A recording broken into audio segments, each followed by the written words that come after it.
안녕하십니까. 자, 이번 시간에는 323쪽 토지의 구분 가겠습니다. 이 부분 별표 3개 좀 꼭 표시해 주시고요. 아마 재산세에서 공부를 할 때 가장 여러분이 어려운 부분이 이쪽이 아닐까 합니다. 자, 그래서 이거 한번 좀 설명드리겠습니다. 일단은 우리 토지를 보유하면 이 토지에 대해서 뭐가 부과됐냐면 토지분 재산세를 과세합니다. 그랬죠. 토지분 재산세를 과세합니다. 근데 이 토지에 대해서 토지를 보유하는 것에 대해서 토지분 재산세를 과세할 때 무조건 과세하는 것이 아니라 토지의 이용 정도에 따라서 크게 세 가지로 구분합니다. 세 가지로 구분한다. 그래서 첫째가 분리과세 토지라는 게 있고요. 분리과세 토지. 그다음에 두 번째가 별도 합산과세 토지. 세 번째가 종합합산과세 토지. 이렇게 세 가지로 구분한다는 게 특징입니다. 첫째, 분리과세. 두 번째, 별도합산과세. 세 번째, 종합합산과세 토지. 근데 요때 요 별도와 종합은 글자 그대로 합산과세 토지라고 이거는 주어져요, 여러분. 그래서 분리과세 토지, 별도합산과세 토지, 종합합산과세 토지. 이거는 주어집니다.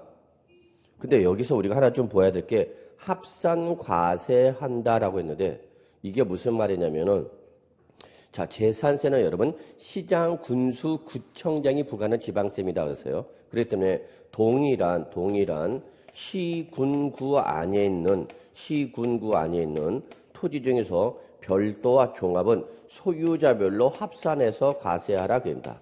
소유자별로 합산해서. 그러니까 예를 들어서 우리 서울특별시 강동구에 갑시가 별도합산과세 토지 2개를 가지고 있고 종합합산과세 토지를 3개 갖고 있다. 그러면 그 같은 별도합산과세 토지는 갑돌이 명의로 된 걸 다 뭐하라는 얘기예요? 합산하라는 얘기죠. 그 다음에 종합합산과세 토지도 역시 갑돌이 명의로, 갑시 명의로 되어 있는 거를 다 합산해서 가는 거죠. 그리고 여러분 이렇게 합산과세란 말이 나면 이 뒤에 나오는 세율은 바로 어떤 세율이 나와야 되냐면 누진세율이 나와야 된다는 걸 꼭 기억해 두셔야 돼요.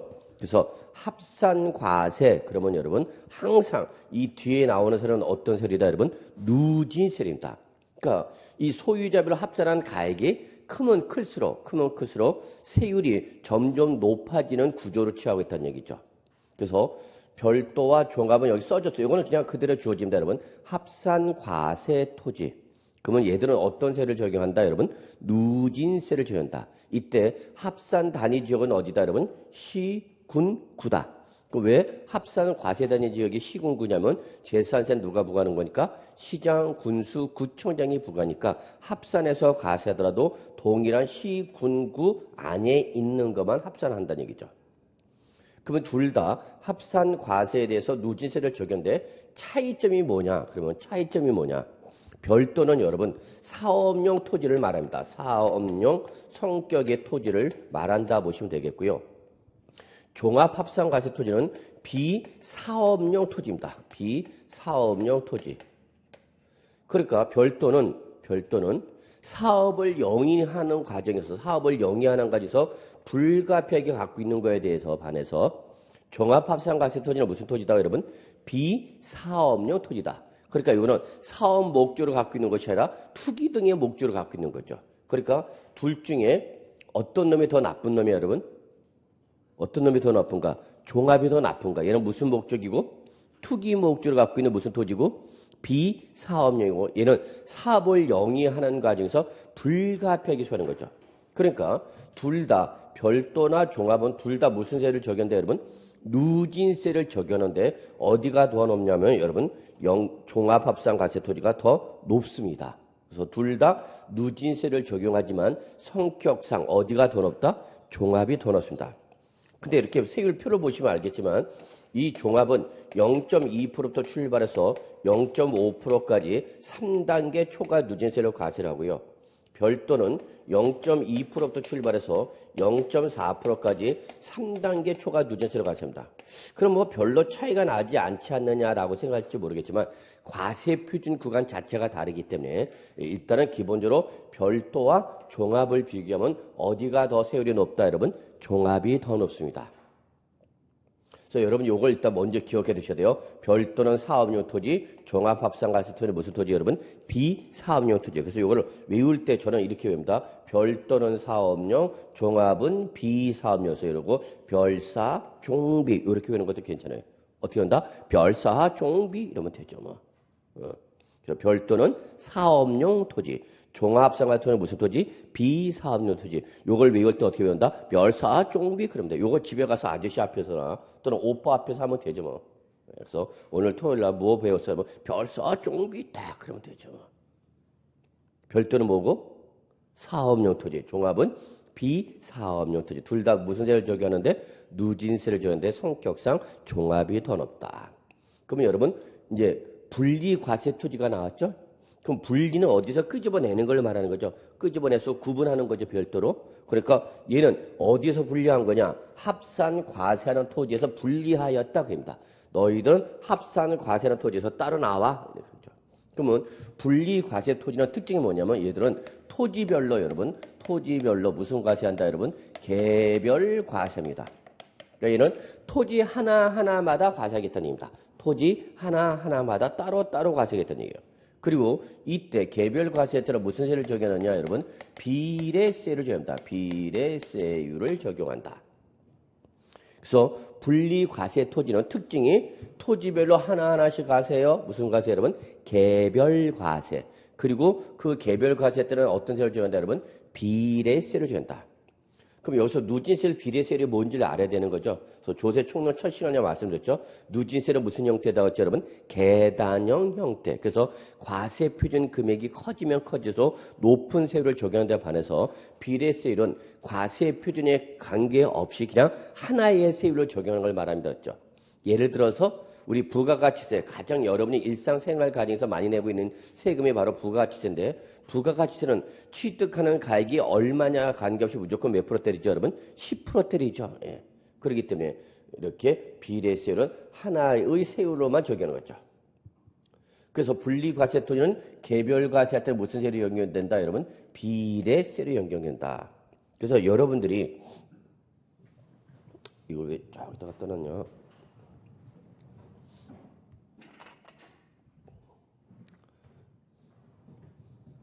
자, 맞대응을 잘 시켜야 돼요, 여러분.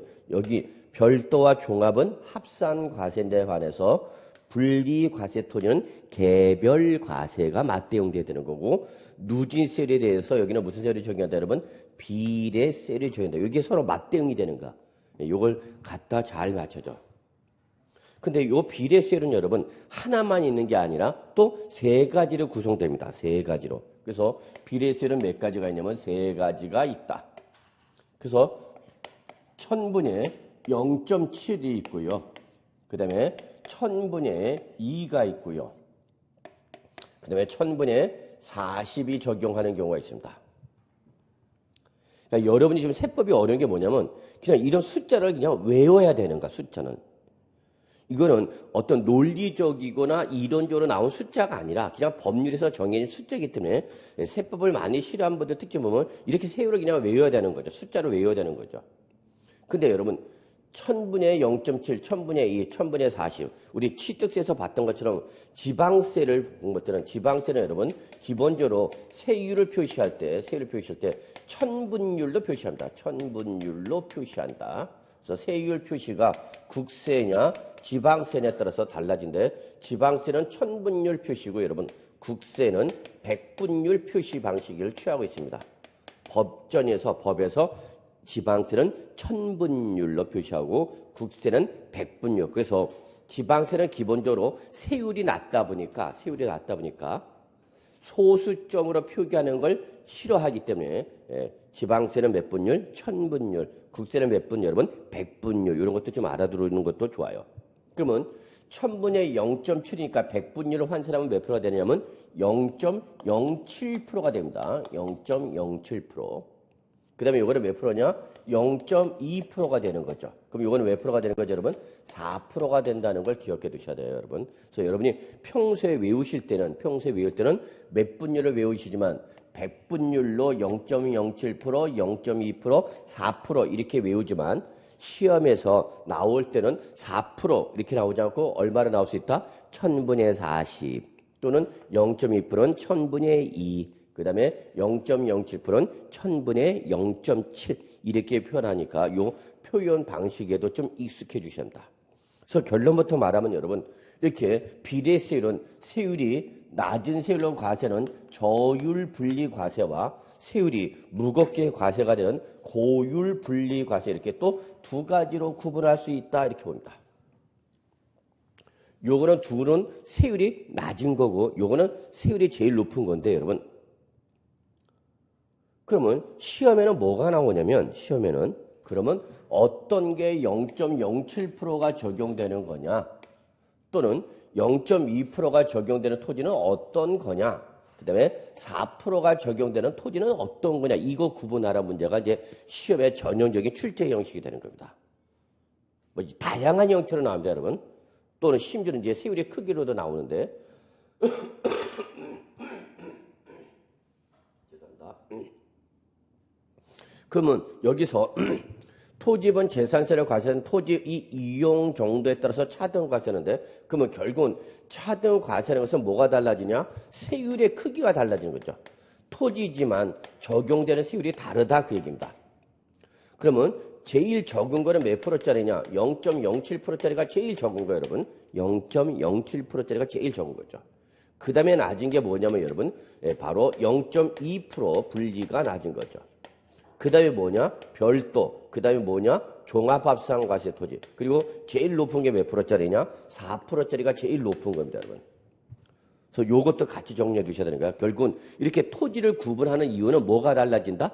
세율이 달라진다. 적용하는 세율이 달라진다는 얘기죠. 그래서 그 토지의 이용이 사회적으로 바람직하다. 사회적으로 바람직할 때는 우대 대상이야, 규제 대상이야? 우대. 그러니까 세액 부담을 무겁게 해줘야 돼? 가볍게 가야 돼? 가볍게 가는 데 반해서 그 토지 이용이 사회적으로 바람직하지 못해서 규제 대상이다. 규제 대상일 때는 세율로 어떻게 하는 거죠? 무겁게 과세하는 거죠. 그래서 결론 내리면 이렇게 분리, 별도, 종합으로 구분하는 이유는 적용하는 세율이 같다, 다르다? 다르다. 시험에도 이렇게 나올 수 있는 거죠. 이 크기 순서대로 나열하고 있는 것을 골라봐라. 이런 식으로. 그래서 0.07% 적용하는 토지, 0.2% 분리가 적용하는 토지, 별도 합산 과세 토지, 종합 합산 과세 토지, 4% 분리 과세 토지인데 이 중에서 여러분 0.07%짜리와 0.2% 그리고 별도는 가능하면 세액 부담을 낮춰주겠다는 얘기고요. 세액 부담을 낮춰주겠다라는 얘기고 그러니까 얘들은 우대 대상인 거죠. 그 다음에 종합합산 과세 토지와 4%는 가능하면 세액 부담을 어떻게 하는 거야, 여러분? 무겁게 과세하겠다는 얘기야. 그러니까 이쪽 종합과 4%는 좋은 놈들, 나쁜 놈들, 나쁜 놈. 그 다음에 0.07%와 0.2%와 별도는 좋은 놈들이죠. 그러니까 가능하면 세액 부담을 가볍게 주겠다는 얘기죠. 그러면 이 중에서 0.07%가 적용되는 건 몇 가지가 있냐면 여러분 다음 페이지 보시면요. 세 가지가 있어요. 여러분. 세 가지. 그래서 여러분은 요걸 외워야 되는가. 그 세 가지가 바로 뭐냐면 농지. 두 번째가 뭐죠 여러분? 목장용지. 그 다음에 세 번째 뭐냐면 임야. 이렇게 세 가지가 있습니다. 세 가지가. 그래서 0.07% 과세가 되면 몇 가지다고 여러분? 세 가지. 농지, 목장용지, 임야 요 세 가지입니다. 그래서 0.07% 적용하는 것은 농지, 목장용지, 임야 요 세 가지다라는 걸 기억해 두셔야 되는 거죠. 그럼 여기서 여러분 농지와 목장용지와 임야는 어떤 공통점을 갖고 있습니다. 요 세 놈이 제일 낮은 세율로 적용하는데 이 세 가지 토지인 농지, 목장용지, 임야는 어떠한 공통점을 갖고 있냐? 어떠한 공통점을 갖고 있냐? 얘들은 산업으로 분류했을 때는 이 0.07%가 적용되는 것은 바로 제1차 산업용지입니다. 제1차 산업용지. 몇 차 산업이라고요? 1차 산업. 우리 산업을 크게 세 가지로 구분할 수 있죠. 뭐 중학교 때나 뭐 요 정도만 돼도 벌써 배웠죠, 여러분. 제1차 산업, 제2차 산업, 제3차 산업. 이때에 요 농지, 목장, 용지, 임야는 다 1차 산업용지죠. 농지는 농업의 생산 요소이죠. 그 다음에 목장, 용지는 역시 축산업의 생산 요소죠. 임야는 임업의 생산 요소죠. 그러면 농업, 축산업, 임업은 다 뭐죠, 여러분? 제1차 산업용지죠. 근데 우리나라 산업 중에서 제1차 산업, 제2차 산업, 제3차 산업 할 때 경쟁력이 가장 취약한 게 바로 뭐냐면 1차 산업이죠. 경쟁력은 제일 취약하지만 그렇지만 의식주, 먹거리 산업이기 때문에 먹거리에 사용되는 거기 때문에 보호를 해야 되기 때문에 가능하면 세부 부담을 무겁게 주겠다, 가볍게 주겠다. 가볍게 주겠다는 겁니다. 그래서 여러분 여기 나오는 농지, 목장, 용지, 임야나 산업 중에서 가장 경쟁력이 취약한 제1차 산업용지다라는 게 특징입니다. 여기서 여러분 우리 농지는 뭐를 말하냐? 일단 지목이 전, 답, 그리고 과수원 이렇게 세 가지를 말합니다. 그러니까 시험에 농지로도 나올 수 있지만 그냥 지목으로 뭐로 나온다 여러분? 전답, 과수원 이렇게 나올 수도 있어. 그래서 전답 그러면 여러분 뭐라는 걸 잡아야 되는 거고 농지고 농지가 제일 낮은 세를 몇 프로 때려라? 0.07% 적용하라 그 얘기죠 여러분. 그 다음에 목장용지 그 다음에 임야 이렇게 세 가지죠. 그래서 여러분 007에 적용되는 건 몇 가지? 세 가지. 농지, 목장, 용지, 임야. 근데 만약에 목장, 용지 중에서 기준 면적을 따지면 기준 면적, 즉 0.07%가 적용되는 것은 혜택을 주는 거기 때문에 무제한으로 혜택은 주지 않고 이것을 저율 과세를 혜택을 악용하는 걸 방지하기 위해서 기준 면적을 따져서 기준 면적이 나오면 반드시 이내분이 나와야 된다. 이내분이 나올 때만. 그래서 일정한 기준 면적 이내분만 0.07% 혜택을 받을 수 있다. 그입니다. 그럼 다른 말로 말하면 목장 용지라 하더라도 기준 면적을 따졌더니 기준 면적을 뭐 한다면 초과한다면 기준 면적을 초과하는 목장 용지다. 그러면 여러분 하여튼 초과분이 나오면 무조건 어디로 가냐? 종합으로 간다는 걸 꼭 기억해 두셔야 돼요. 종합으로 간다. 어떤 기준 면적을 따졌더니 초과분이 나왔다. 그러면 이 초과분은 비사업용으로 보는 거야. 투기 목적으로 보는 거야. 그렇기 때문에 초과분 나오면 무조건 어디로 보낸다 여러분? 종합으로 보낸다라는 걸 좀 기억해 두시기 바랍니다. 자, 그 다음에 두 번째는 이제 0.2%가 적용되는 거는 뭐냐? 요거는 바로 공장용지입니다. 공장용지라는 것이 특징입니다. 그러면 0.07%가 적용되는 게 제1차 산업용지라면 0.2%가 적용되는 것은 뭐를 말하냐? 제2차 산업용지입니다. 제2차 산업용지. 제2차 산업이니까 뭐죠, 여러분? 제조업이죠, 제조업. 그러면 제조업에 사용하는 토지가 바로 뭐예요, 여러분? 공장용지죠, 공장용지. 근데 공장용지라더라도 역시 기준 면적을 따지면 혜택을 받기 위해서는 어떤 놈만 간다고요, 여러분? 이내분만 간다. 공장용지라 하더라도 기준 면적을 따져서 뭐가 나면 초과분이 나면 무조건 어디로 간다, 여러분? 종합으로 간다라는 걸 기억해 두셔야 돼요. 그래서 이 0.2%가 적용되는 것은 대표적으로 무슨 용지다? 공장용지다. 제조업에 사용하는 토지다는 얘기죠. 그래서 제2차 산업용지니까 두 번째로 낮은 0.2%입니다. 그런데 말입니다. 요거는 어렵지가 않은데 진짜 시험에 어려운 거는 뭐냐면 기타 공익사업용 토지입니다. 여기는 공익사업용 토지.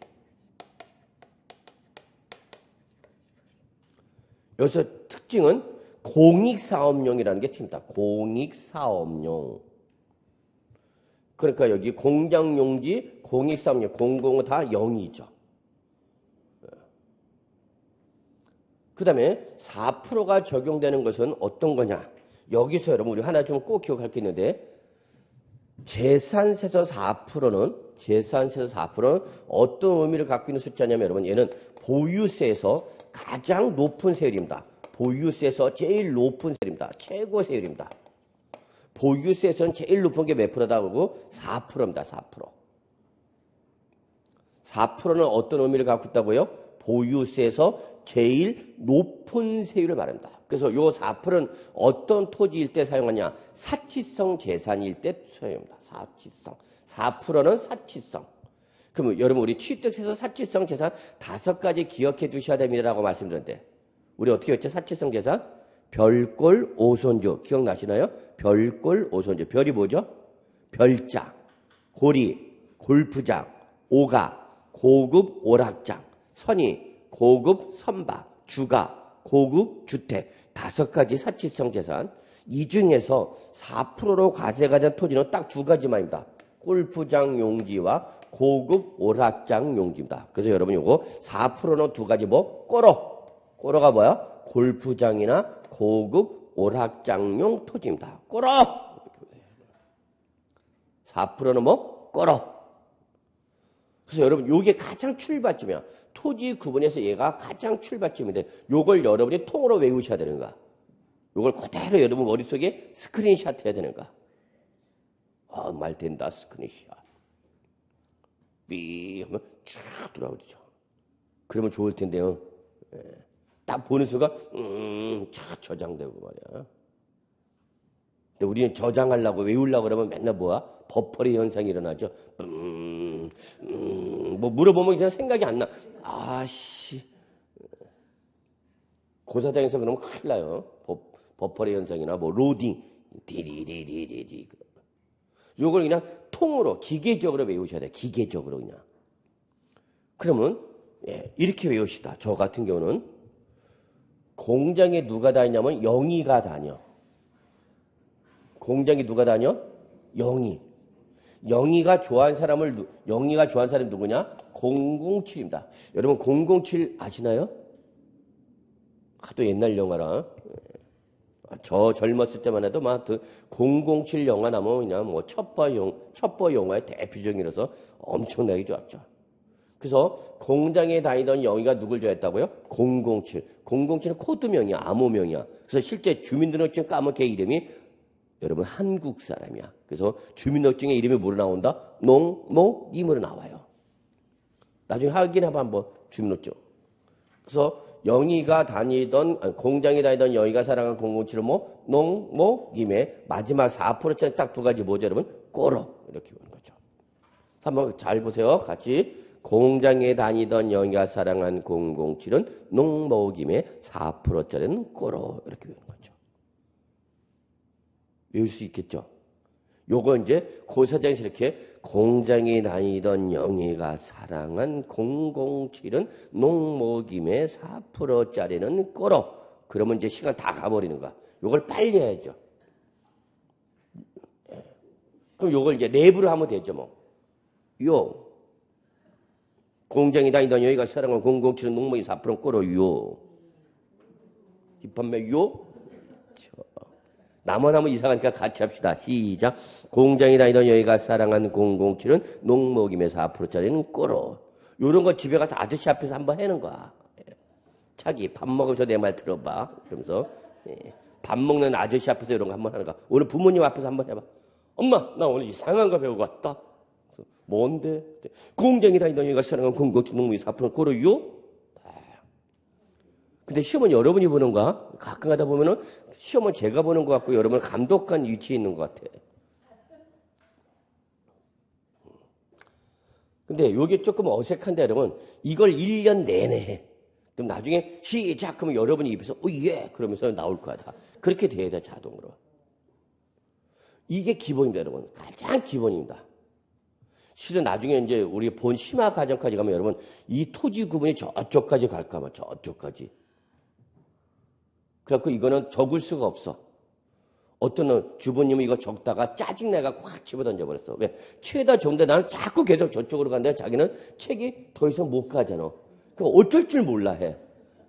어디에 적어야 될지 몰라. 그래서 급하니까 이제 막 책상에다 먼저 적어놓고 나중에 옮겨 적겠다는 식으로. 여기까지 간 데가 한 3분의 2까지. 요게 출발점이에요. 그래서 여러분, 요거는 좀 이따가 제가 어느 정도 준비가 다 되면은 그때 이제 핸드폰 꺼내놓고, 제가 한번 핸드폰 기능 말씀드렸죠. 뭐, 파노라마 이렇게 쭉 긁어버려야 돼. 요즘 젊은 친구들 많이 그러더라고요, 여러분. 저쪽 딴학원에서 뭐 아이패드인가 뭔가로 들어가고 딱 사진을 쭉 찍고 저장하고 곧바로 펜슬로 이렇게 아이펜으로 막 적더라고 지가. 자, 그래서 여러분 요게 분리과세 토지의 가장 기본 골격입니다. 공장에 누가 다녀요, 여러분? 영이. 누굴 좋아했는데? 007을 좋아했는데 그 이름이 뭐다고요? 농모기. 마지막 4포천에 딱 두 가지 뭐? 고로. 그렇게 하는 거예요, 여러분. 자, 그래서 이렇게 기본적인 분리과세 대상 토지가 결정되면 그 다음에 이제 뭐를 잡아내냐면 이제 별도를 잡아야 됩니다. 별도. 자, 별도는 무슨 토지랬죠, 여러분? 성격이 사업용 토지. 그래서 여러분 요거는 별사종비 그랬죠. 어떻게 한다고요? 별사종비 그러면 돼요, 여러분. 별도는 사업운영, 종합은 비사업용. 그러니까 요 별도는 여러분 크게 두 가지로 구분할 수가 있는데 여러분 특히 시험에는 사업용 토지 이렇게 물어보지는 않고요. 심지어는 뭐 상가, 사무실 등 주택을 제외한 모든 건축물이 나오면은 건축물의 부속 토지가 되면은 부속 토지. 그래서 여기서 특징은 상가나 사무실 등 영업용 요 말에 빠졌네. 영업용 건축물, 영업용 건축물의 부속 토지. 그러면 여러분 우리 학원 건물은 영업용 건물이죠. 주거용이 아니잖아. 그러면 학원 건물 밑에 있는 토지는 영업용이니까 올라가라는 얘기야. 별도로 가라 그입니다. 별도로. 그래서 얘도 기준 면적을 따져서 역시 어떤 놈이 오냐? 이내분만 옵니다. 이내분. 기준 면적을 따졌더니 뭐가 나왔다, 여러분? 초가분이 나왔다. 초가분이 나왔다. 그럼 무조건 초가분 나오면 올라가는 거예요, 여러분? 종합으로 간다라는 거죠. 네, 이렇게 보시면 되죠. 그 다음에 말입니다. 이제 어떤 개념은 업종 특성상, 즉 그 업종을 영위하려면 대규모 토지를 필요로 하는 업종의 토지입니다. 그 업종을 영위하려면 뭐가 필요하다고 여러분? 대규모 토지가 필요한 업종의 토지입니다. 업종의 토지. 그래서 얘들은 다 대규모 토지지만 사업을 영위하는 가지서 불가피하게 갖고 있는 거다 그입니다. 이렇게 보시고요. 그 다음에 이제 마지막 종합합산 과세 토지는 정확하게 정리를 내려면 분리와 우리가 지금 앞에서 했던 분리와 별도가 아니면 다 종합이 되는 겁니다.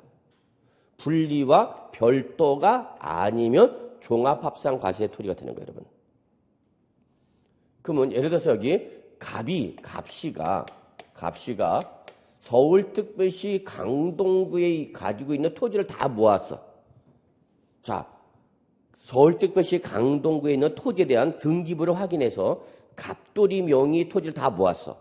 그럼 갑돌이 명의 토지 중에서 제일 먼저 뭘 잡아내냐면 분리과세 토지 나와. 너 분리과세하니까 너 따로 나와.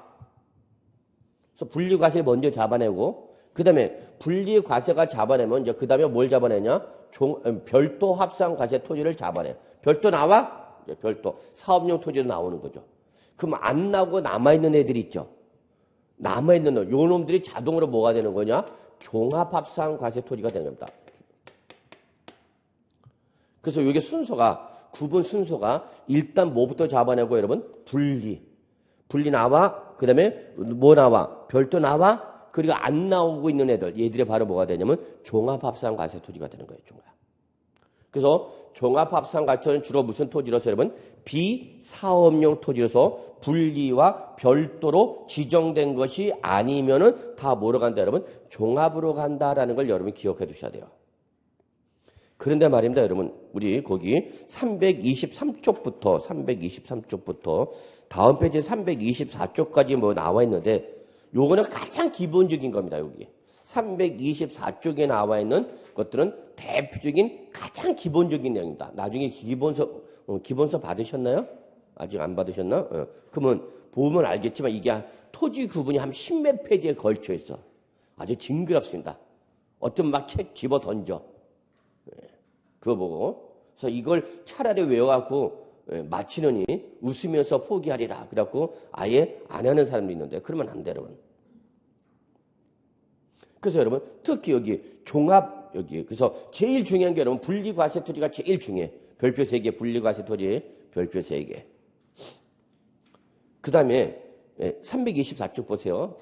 그래서 324쪽에 있는 분리과세 토지 먼저 잡아내고 그 다음에 여러분 공부할 게 뭐냐면 종합합산과세 토지를 여러분 알아야 돼요. 그래서 여러분 양가로 4번 있죠? 종합합산과세 토지 별표 3개. 그래서 대부분 토지 구분은 기본적으로 분리와 종합을 구분하는 문제가 가장 많이 나와요. 그러면 종합합산과세 토지는 거기 책에 써져 있네. 분리와 별도를 제외한 토지에서 무슨 토지다고요, 여러분? 비사업용 토지입니다. 그랬죠? 그럼 거기 박스 있는데 요거는 외우셔야 되는 거야. 요 박스에 있는 거는.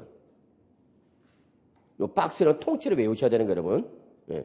근데 여기서 제일 중요한 것이 여러분 거기 보시면은 첫 번째 뭐죠? 뭐 첫 번째부터 목장용지, 공장용지, 영업용 건축물 부토지 몇 가지 이 세 가지는 반드시 뭘 따지냐면 기준 면적을 따지는데 자 동그라미 기준 면적 뭐가 나오면 초과본 이게 포인트야. 하여튼 기준 면적 뭐가 나오면 초과본이 나오면 무조건 종합으로 보내는 겁니다. 초과본이 나오면 종합. 이런 게 시험에 나오면 이건 출전이 여러분한테 맞으라고 주는 거야. 맞으라고. 초과본 나오면 묻지 마. 무조건 어디로 보내라? 종합으로 보내라. 그 다음에 종합합산과세토지 대표가 바로 뭐냐면 두 번째입니다. 뭐죠? 밑줄. 지상 건축물이 없는 토지. 이걸 다른 말로 뭐라고 그러죠, 여러분? 나대지라고 그랬죠. 나대지. 지상 건축물이 없는 토지. 그러면 여러분 왜 이렇게 토지를 구분하냐면 왜 이렇게 구분하냐? 수험생을 돌아버리게 하기 위해서 그런 거냐? 아니야. 우리나라는 국토가 좁은 나라야. 국토가 좁은 나라니까 이 좁은 나라에 있는 토지를 이용할 때는 잘 이용해야 되겠죠. 여러분 우리 학계론에서 최유효 이용의 원칙이라는 말 들어보셨나요 혹시?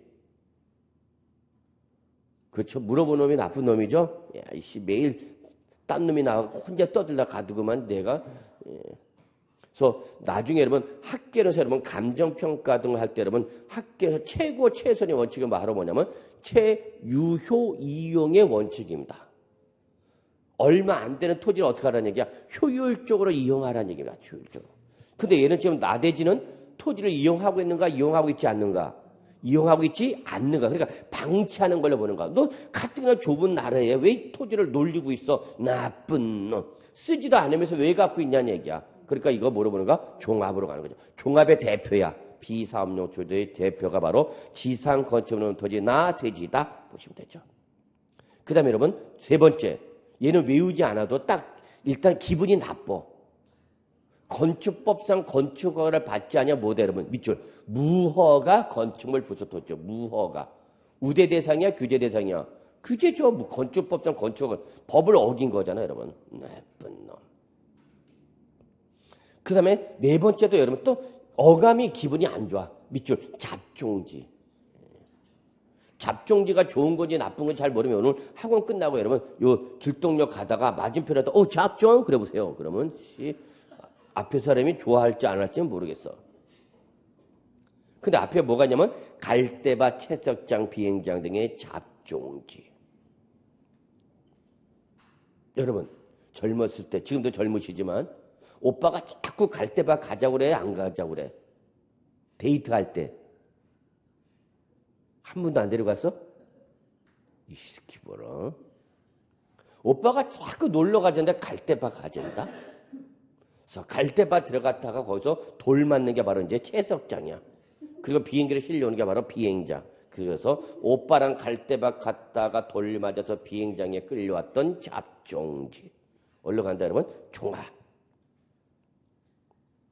그 다음에 있는 게 이제 가장 이제 시험의 난이도로서 가장 난이도로 높은 게 이제 그 뒤에 나오는 말인데 건축물 시가편액이 해당 부속 토지의 시가편액의 몇 프로? 2%의 미달한 토지 중 건축물 바닥 면적을 제외한 토지인데 요건 지금 뭐 당장 외우기가 힘들어요. 그래서 일단은 이렇게 봅시다. 종합은 비사업용 토지에서 첫째 기준 면적을 따지면 기준 면적 어떤 놈 여러분? 초가분.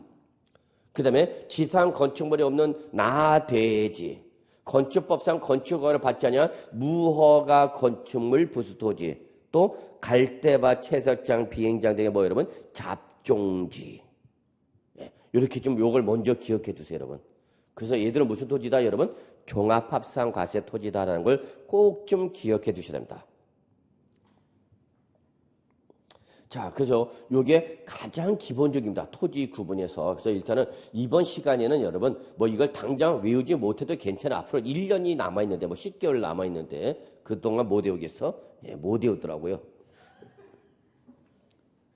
왜냐면은 이거는 가장 대표적인 것만 끄집어놓고 이제 나중에 기본서 보시면 이제 이런 토지 뭐 여기 공익사업용 토지, 공익사업용 토지 주로 공공기관에 갖고 있는 거죠. 주로 공공. 그럼 쭉 나와 있어요. 이걸 또 네 가지로 구분하고 있고요. 그 다음에 또 여기 보시면은 업종 특성상 대규모 토지를 필요한 업종의 토지. 예를 들어서 여기 대표적인 것이 뭐가 있냐면 운송사업자의 차고용 토지. 막 이런 것들이 쭉 나와 있어. 두 페이지에 걸쳐서 운송사업자의 뭐 차고용 토지. 이제 여기는 이제 법률 명칭이 막 나오면서 여러분 돌아버리게 나오죠. 또 이런 것도 있네요, 여러분. 자동차 운전학원용 토지. 자동차 운전학원용 토지. 교습장으로 사용하는 거죠, 여러분. 운전면허증 있어요? 그러면 운전학원 다 가보셔서 알겠지만 자동차 운전학원 하면 그 차들이 그 안에서 막 연습하니까 뭐가 필요해요, 여러분? 대규모 토지가 필요하죠, 여러분. 그렇기 때문에 지금은 워낙 서울의 땅값이 비싸니까 이제 서울에 자동차 학원이 없어. 예전에 여기 문정동 쪽만 가도 여러분 자동차 운전학원이 있었는데 그거 넘어가 다 경기도 이쪽으로 다 빠졌죠. 저는 강남 출신이에요. 강남역에 예전에 여러분 아실지 모르겠지만 옛날 강남역 쪽에 바로 여러분 그 서초동 쪽으로 이렇게 보면은 큰 뭐 무슨 노란색의 자동차 운전학원이 있었어요. 네. 그럼 생각해봐요. 강남역에 바로 자동차 운전 얼마나 큰 토지야, 여러분? 야, 그 토지 팔아면 우리 공인중개사 공부해야 하네? 안 해. 집에 가서 부모님한테 물어보세요. 혹시 강남역 주위에 땅 없냐고. 그럼 있다. 그러면 그 다음부터는 이제 부모님한테 잘해야 돼. 그리고 공인중개사 안 해도 돼. 아들아, 그런 걱정 하덜덜덜 마라. 그러면 이제 그렇게 뭐 친하게 지낼 필요는 없고요. 또 뭐 이런 거, 또 이런 거 있죠, 여러분. 견인된 차량용 보관 토지. 우리 차 견인되면 어디 끌고 갔잖아요. 딱지부터 어디 차 찾으라고. 그럼 거기 가면 견인된 차를 쭉 있잖아요. 뭐. 그럼 그거 하려면 뭐가 필요해? 대규모 토지가 필요하죠. 다 그런 것들이에요, 여러분. 그러니까 얘들은 무조건 외우려고 하지 마시고 어디서 나온 거냐 근거를 아는 게 더 중요해요. 그래야 모르는 문제가 나와도 찍을 수가 있어요, 여러분. 결론은 이 토지 구분은 모르는 문제가 나왔을 때 찍을 수 있느냐 없느냐가 중요한가. 이거는 옛날 초창기 때 나왔던 스타일이야, 이런 건. 옛날 초창기 때 아주 간단하게 물어볼 때고 요즘은 이렇게 간단하게 안 나고 복잡하게 나오죠. 또 출전이 맞히게 하는 경우보다는 못 맞히게 하는 거죠. 또 이런 거 있죠. 뭐 매립장용 토지. 매립장용 토지. 뭐 또는 항만의 야적장, 컨테이너 장치장용 토지. 이렇게 큰 짐 싸두는 거. 또 이런 거 있네, 여러분. 자동차, 중고 매매차. 그럼 우리 저쪽 어디지? 장안동 예전은 자동차 중고시장 있죠, 여러분. 그럼 자동차 중고시장을 차 세워놓으니까 뭐가 필요해요, 여러분? 대규모 토지가 필요하죠. 그러니까 얘들은 특성이 대규모 토지를 갖고 있는데 투기 목적으로 대규모를 갖고 있는 것이 아니라 그 업종을 영위하다 보니까 대규모 토지를 갖고 있는 거죠. 그럼 얘들은 어디로 보내라고 여러분? 별도. 그러면 예전에는 여러분 이런 게 나왔죠. 농목임, 공장용지, 꼬로 이런 거 또 종합이 나왔는데 요즘은 이런 데서 시험에만 나와 이제 이런데 업종 특성상 대규모 토지 필요한 업종의 토지 또 이런 거 공익사업용 토지 이런 거죠. 그러면 여러분 별도도 사업용 토지고 이것도 공익사업용인데 얘는 수익사업용 영리사업이라면 이거는 무슨 사업이야? 공익사업용이죠. 주로 누가 갖고 있는 거야 여러분? 공공기관이 주로 공공기관이 갖고 있는 것들입니다. 공공기관의 대표가 뭐죠 여러분? 각종 공사, 공단, 단지 등 그러니까 여러분 이걸 다 외울 수는 없어요 여러분. 나중에 보시면 알겠지만 이게 약 4페이지 정도에 걸쳐서 나오는데 4페이지 정도에 걸치는데 그걸 다 외울 수는 없어. 근데 대부분 주로 누가 갖고 있는 거다 여러분? 공공기관이 주로 갖고 있는 거야. 무슨 용으로? 공익사업용. 요게 특징이에요 여러분. 그래서 여러분 요것을 여러분이 꼭 정리해 주시고요. 이렇게 여러분 실질적으로 나중에 기본서 보시면 알겠지만 이거 구분하기가 쉽다 어렵다. 어려워. 어려우니까 시험에는 잘 나와. 별표 3개죠. 출제원 입장에서 여러분 문제 내기가 너무 좋아. 고민 없이 그냥 간단하게 한 문제가 나오는 게 바로 토지입은 재산세다라는 걸 잊지 마시고요. 자, 일단 뭐 우리 입문 단계에서는 요 정도까지만 합시다. 요 정도까지. 그 다음에 325쪽에 이제 우리 재산세 비과세 대상이 나오고 있어요. 별표 하나만 표시하세요. 그래서 뭐 시험에 중요한 내용은 아니고 여기 약간 일부 개정이 있기 때문에 요거는 좀 확정된 다음에 들어가도록 합시다. 그래서 여기 비과세나 별표 하나만 표시하면 돼요, 여러분. 자, 그 다음에 이제 325쪽에 과세 표준과 세율 나와 있죠? 찾으셨어요? 자, 여기다는 별표 3개. 역시 시험에 아주 자주 나오는 부분이야. 매해 나오지는 않지만 아주 출제 빈도수가 높아. 그러니까 여러분 입장에서 그냥 나온다라고 생각하셔야 돼. 나온다. 그러면 지금부터는 우리 재산세를 계산하는 거야. 그럼 재산세 계산은 어떻게 하느냐? 과세 표준에다가 뭐를 곱해서 여러분? 세율을 곱해서 뭐가 나온다고 했죠, 여러분? 산출세액이 나옵니다. 그랬죠? 이거는 모든 조세의 기본이며 공통이며 예외가 없습니다. 그래서 결국 이 세법은 90%는 이거예요, 여러분. 얼마예요? 이거 계산하는 거죠. 그러면 세금이 얼마냐라고 계산할 때는 계산 요소가 기본적으로 몇 가지, 여러분? 2가지. 뭐에다가 과세표에다가 뭘 곱해서 세율을 곱해서 뭐가 나온 거예요, 여러분? 산출세액이 나온 거죠. 그러니까 과세표에다가 세율을 곱해서 계산돼서 나온 금액이다 그 얘기야.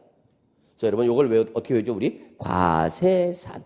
그러면 이때에 재산세 세 계산 요소인 과세 표준에다가 세율을 곱해서 산출세액이 나오는데 요 세의 계산 요소인 과세 표준과 세율은 역시 시험에 아주 자주 나오는 파트입니다.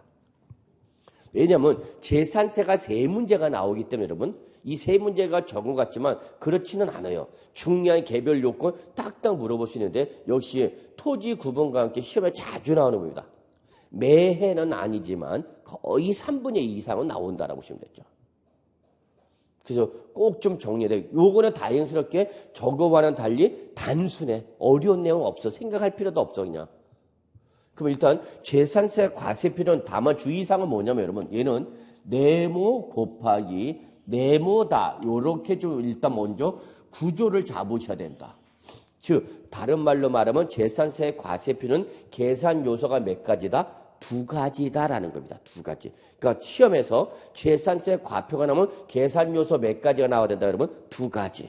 그래서 저는 이거를 재산세 과세표는 네모 곱하기 네모다. 근데 어떤 젊은 친구는 과세표준은 검색창 곱하기 검색창이다. 이렇게 배우는 분도 계시더라고요. 좋은 방법이야. 자기만의 이렇게 독특하게 만드는 게 제일 좋은 거죠, 뭐. 그러면 다시 한번 재산세 과세표는 계산 요소가 몇 가지야, 여러분? 2가지. 그러면 첫째, 책에 있죠? 재산세 과세표준 여러분 시가 표준액으로부터 출발한다는 걸 절대 놓치면 안 됩니다. 시가 표준액. 그래서 재산세 과세표준 출발점이 뭐냐면 시가 표준액이 출발점이에요. 오로지 시가 표준액만을 가지고 갑니다. 시가 표준액. 시가 표준액이 아닌 다른 말이 나왔다. 예를 들어서 무슨 사실상 거래가격이라든지 사실상 거래가격이나 취득가격이라든지 또는 뭐 법인 장부가액 이런 말이 나오면 여러분 무조건 틀린 겁니다. 무조건 틀린 거야. 그러니까 출제는 이쪽에 살짝 몰고 가는 거죠. 법인 장부 등에 하여 사실상 취득가격이 확인되는 경우는 법인 장부가액을 재산세 과세표로 한다. 그럼 맞는 말이야? 틀린 말이야? 틀린 말이야. 무조건 뭐가 나와야 된다고 여러분? 시가 표준액이 나와야 됩니다. 여기다가 하나 더 뭘 곱하라고 여러분? 공정시장가액 비례한 걸 한 번 더 곱해야 됩니다. 그래서 이렇게 재산세 과세표준의 결론 시가 표준액 곱하기 공정시장가액별로 되어 있다는 걸 꼭 기억해 두셔야 돼요. 그런데요. 이때에 이 공정시장가액 비율은 여러분 공정시장가액은 재산세는 물론이지만 보유세의 과세표준을 구할 때는 보유세의 과세 표준을 구할 때는 보유세의 과세 표준을 구할 때는 항상 무슨 말이 나왔는지 확인해야 되냐면 공정시장가표 나왔는지 이거부터 먼저 확인하셔야 돼요. 이거 확인 안 하면 출전이 여기서 끊어버린 걸 놓칠 수가 있어. 그래서 다시 한번 보유세. 그럼 여기서 보유세는 몇 가지죠, 여러분? 세 가지죠. 재산세, 지역자본시설세, 종합부동산세. 그래서 재산세나 지역자본시설세나 종합부동산세 과세 표준이 나오면 뭐부터 확인하라고요, 여러분? 공정시장가입율이 나왔는지 확인하셔야 돼요. 그러면 여기서 공정시장가입율은 뭐를 말하냐? 공정시장가입율은 뭐를 말하냐? 부동산의 시장 동향이라든지 지방재정 여건 등을 고려하여 법률에서 정한 일정한 범위 내에서 대통령령으로 정한 비율을 말하는데 이때에 대통령령으로 정한 구체적인 비율을 여러분은 반드시 외우셔야 됩니다. 이 비율을 외우셔야 돼요. 근데 이 비율은 과세 물건이 뭐냐에 따라서 달라지는데 제일 먼저 토지나 건축물일 때는 여러분 그 재산세 과세 물건이 뭐이면 여러분 토지나 건축물이기만 하면 무조건 공정시장가로 몇 프로 규정되어 있냐? 70%로 규정됐습니다. 70%. 100분의 70이죠. 그 다음에 주택이기만 하면 주택은 무조건 몇 프로냐? 60%로 규정되어 있습니다. 그래서 여러분 요거는 그냥 외우셔야 하는 숫자입니다. 공정시장가입율은 과세 물건이 먼저 확인하셔서 토지거나 뭐이기만 하면 건축물은 무조건 몇 프로 곱하라는 얘기라면 70% 곱하라는 얘기고요. 주택은 무조건 몇 프로 곱하라는 얘기야? 60%를 곱하랍니다. 이거는 그냥 무조건 외워야 하는 숫자입니다. 그래서 여러분 이렇게 외웁시다. 토고는 70, 주택은 60 이렇게 외우는 거죠. 토고는 70, 주택은 60. 그러면 여러분 공정시장 가입율은 과세 표준을 늘리는 역할을 하고 있나 줄여주는 역할을 하고 있나? 다 1보다 작은 숫자니까 과세 표준을 얘는 뭐 하는 거죠, 여러분? 줄여주는 역할을 하는 거죠. 그래서 요거는 대통령령으로 결정이 되기 때문에 그 부동산 시장의 동향이 부동산 시장 가격이 너무 뛰어. 부동산 가격이 너무 뛰는가? 그럼 너무 뛰게 되면은 재산세를 너무 많이 내게 되죠. 그러면 이때에 너무 재산세가 커지는 걸 방지해서 요 비율을 살짝 어떻게 하면 돼? 낮춰주는 거죠. 또 거꾸로 너무 부동산 시장이 심취해서 가격이 너무 다운돼서 그래서 재산세가 너무 안 거칠 것 같아. 그러면 이때는 비율을 살짝 어떻게 하면 되는 거야? 높이면 되는 거죠. 그래서 이렇게 어느 정도 평균선을 유지하겠다는 것이 바로 뭐다 여러분? 공정시장가입율. 그래서 공정시장가입율은 재산세는 물론 지역자본시설세는 어디도 나온다 여러분? 종합부동산세 과표를 구할 때 나오는 용어인데 요거는 외우셔야 되는데 어떻게 한다 여러분? 같이 합시다. 시작. 토고는 70, 주택은 60. 오늘 집에 가셔서 아저씨 앞에서 왜 이렇게 많죠? 오늘 꼭 해봐야 돼. 실제 있었던 일인데 제 수험생 중에 한 분이 동영상을 듣는데 갑자기 제가 거기서 토고는 70, 주택은 60 막 그러니까 뒤에서 애가 이렇게 쳐다보고 있다가 애가 따라하더래요. 몰랐는데 밥 먹는데 갑자기 애가 밥상에서 아버지 앞에서 한번 해봐라. 아저씨 앞에서 한번 하라. 그랬는데 애가 밥 먹다가 토고는 70, 주택은 60. 그래갖고 애는 기억하는데 문제는 엄마는 기억을 못하고 있어. 그래서 이걸 또 듣는데 애가 뭐라냐면 엄마 그거 또 들어. 그랬더니 네가 그걸 어떻게 알아? 토고는 70, 주택은 60. 애가 하는데 애는 하는데 이런 엄마는 못하고 있어요. 자, 여러분 요 구조로 되어 있다는 걸 여러분이 반드시 기억해 두십니다. 그래서 시험에 잘 나와요, 여러분. 근데 여기는 사실 이렇게 좀 봐주시고요. 그 다음에 시가편액을 좀 더 구체적으로 들어가야 되는데 이걸 하려면 여러분 부동산 학개론에서 부동산 가격 공시 제도를 좀 배우셔야 돼요. 여러분 학교에서 부동산 가격 공시 제도 배우셨나요? 뭘 배웠겠어? 다른 거 모두 하나도 안 하지. 맨날 안 했대. 시험 보고 직전까지 물어봐도 안 했대? 왜? 모르면 안 한 거거든, 우리는. 그죠? 그게 서로 마음은 편하다? 그래서 요거는 다음에 할 때 조금 들어가고 일단 여러분 일단은 급한 게 재산세의 과세표는 계산 요소가 몇 가지다라는 거 두 가지 뭐에다가 시가표액에다가 뭘 곱해서 공정시장가표를 곱해서 나오는 금액을 하는데 첫째 일단 재산세 과세를 뭐로만 출발한다 여러분 시가표준액만 가지고 한다는 거 그다음에 두 번째 공정시장가표를 곱하는데 이때 공정시장가표는 과세 물건에 따른 세율을 비율을 외워야 되는데 토거는 70 주택은 60 요거 여러분 1년 내내 해 1년 내내 하는데 못 외우겠어? 예. 물론 못 외우는 사람도 많아요. 자, 이렇게 좀 잡으시고요. 이제 여러분 다음 페이지 세율로 갑시다.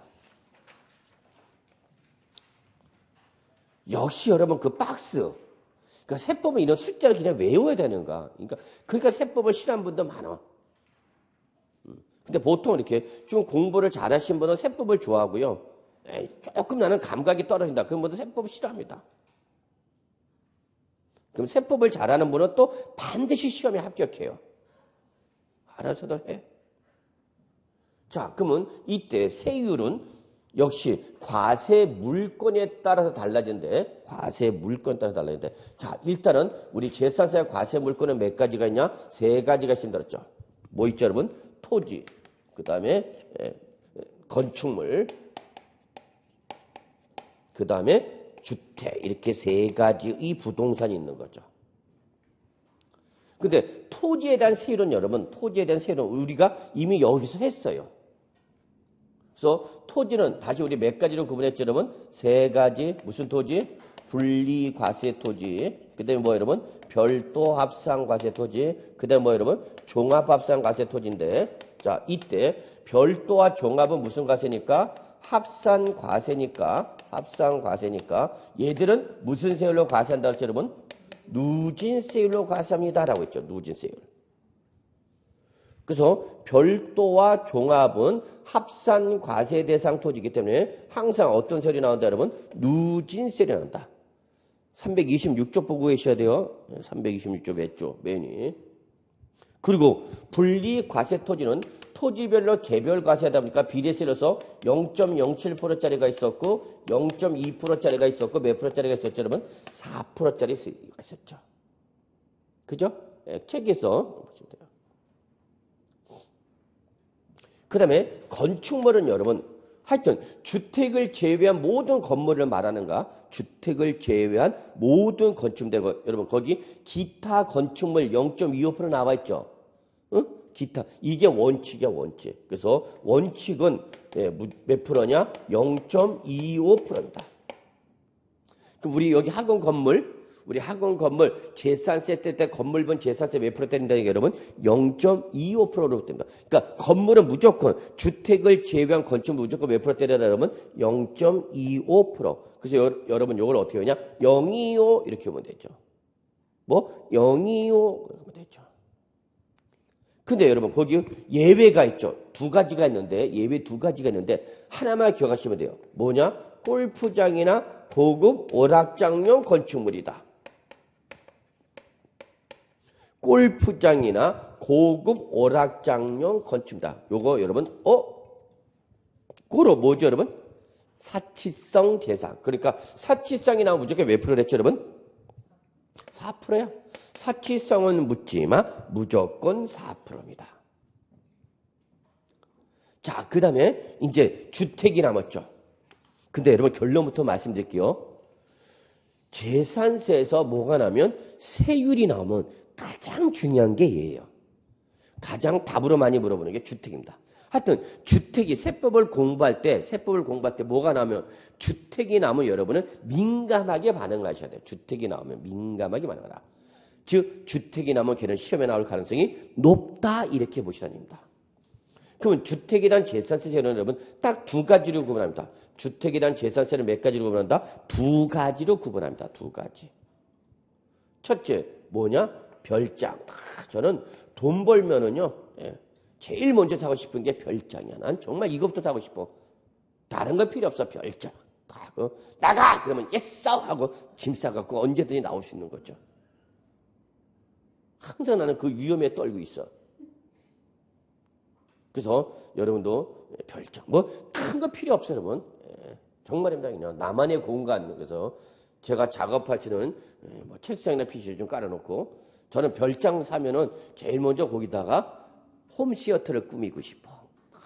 그냥 비전 큰에 뭐 70인치는 큐라든지 LED든지 뭐 이런 거 딱 사놓고 그냥 우퍼이나 사운드 팍팍팍 극장처럼 딱 그치는 거죠. 저는 집에 가서 뉴스 보다 보면 나 두들겨 맞아요. 예? 자는 사람 깨웠다고. 집에 가면 보통 토요일 날은 오늘 좀 일찍 끝나지만 보통 저녁 수업 끝나면 집에 가면 한 11시 반에서 12시예요. 예, 그러면 이제 저녁 배고프니까 밥 좀 먹으면서 뉴스 보려고 텔레비 키면 시끄러! 그럼 이거 자는 사람 깨우고 있어! 그러면 밥도 안 차려줘. 내가 차려 먹어야 돼.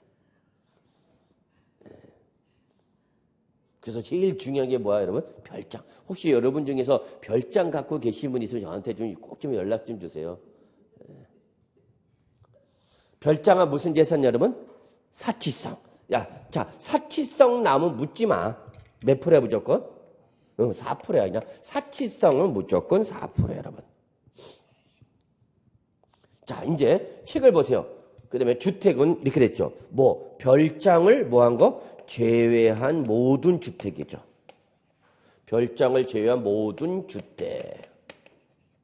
그러면 이때 별장이 아닌 모든 주거용 건물은 이때는 역시 0.1%부터 0.4%의 4단계 무슨 세를 적용했죠, 여러분? 누진세를 적용하게 됐죠, 여러분. 누진세율.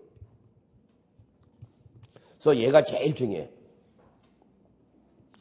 그러면 여러분 잠깐 우리 골프장, 고급브라장, 별장 뭐가 떠올라야 되죠, 여러분? 사치성 재산. 우리 사치성 재산 우리 몇 가지였죠, 여러분? 5가지. 별골, 오손주. 그러면 이제 뭐뭐 나왔는지 봅시다. 별장 나왔죠? 골프장 나왔죠? 고급브라장 나왔죠? 고급 선박은 못 나오겠지. 선박은 배니까. 여기 우리 지금 부동산이잖아, 다. 그러니까 고급 선박 못 나와. 그럼 이제 아직 안 나온 게 뭐죠? 그래, 시험에는 바로 고급주택이 나와요. 여기 지금 고급주택이 어디 있어? 고급주택이라는 재산을 어떻게 과세하는가 그러면? 그렇죠. 별장이 아닌 모든 주택은 누진세 되는 거죠. 그래서 여기 누진세율 적용돼서는 뭐가 포함되어 있어요, 여러분? 고급주택이 포함됐다는 게 특징입니다, 여러분. 그래서 시험에는 이 고급주택이 아주 자주 나오죠.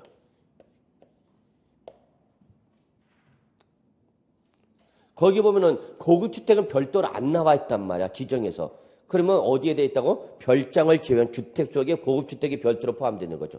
그러면 출제는 시험에 낼 때 고급주택을 자꾸 어디다 묶어버려? 별장에다 묶어버려. 그래서 시험에 별장과 고급주택에 대한 재산세율은 4%로 과세한다. 그 맞는 말이야, 틀린 말이야? 틀린 말이다고. 뭐만? 별장만 4%고 별장이 아닌 고급주택을 포함한 모든 주택은 어디로 간다, 여러분? 누진세로 과세가 된다는 걸 꼭, 이게 제일 시험에 많이 나온 거야. 전통적인 출제 부분. 요 정도 난이도로 나오면 이건 출제는 여러분한테 맞이라고 되는 겁니다. 맞이라고. 그러니까 문제는 항상 여러분, 저는 여러분한테 이걸 강조해. 모든 과목의 모든 문제는 난이도 조정 들어가요, 여러분. 난이도. 그래서 난이도가 제일 높은 뭐, 여러분? 상. 그 다음에 뭐, 중, 하. 그래서 이번에 뭐 수능 매우 어렵게 나왔다고 뭐 난리 났죠? 예. 난이도를 너무 높였다, 뭐 수능 뭐 이상한 문제 나왔더라고. 그러면 여기서 여러분, 뭐, 우리 중하급이 여러분, 보통 여러분 70%에서 75%까지 나와, 여러분. 그 다음에 상급 문제가 25%에서 30% 정도 나와. 그러면 여러분 각 과목별로 공부할 때 일단 어디부터 먼저 잡아도 중하만 잡아도 60% 넘기는데 지장 없어. 너무 어려운 문제 그렇게 신경 쓰지 마, 여러분. 근데 여러분들 보통 보면 공부할 때 보면 이런 중하급도 무시하면서 괜히 이런 데만 이런 데 와서 노는 분들 계세요. 찝찝댄다고 그러는데. 이것만 마저도 70, 60점 넘기는데 전혀 하자 없다고. 그러니까 너무 복잡하고 어려운 문제는 가볍게 버려도 괜찮아, 여러분. 그런 것 못 풀었다 해서 시험에 떨어지지 않아. 이걸 못 풀어서 떨어지는 거지, 이거를. 그러니까 여러분 일단 평소 공부했던 중상 여기까지만 난이도 조절해서 들어가면 돼요, 여러분. 예, 그래서 기본적인 내용에서 조금 올라가면 되고 이제 나중에 보면 이제 각 과목별로 이제 난이도 높은 문제 있잖아요, 여러분. 그런 건 이제 나중에 하거나 없으면 버려도 돼. 이거에서만 맞아도 여러분 평균 60 넘는데 하자 없어. 그러니까 너무 문제 풀 때도 여러분 어려운 문제 집착하지 마.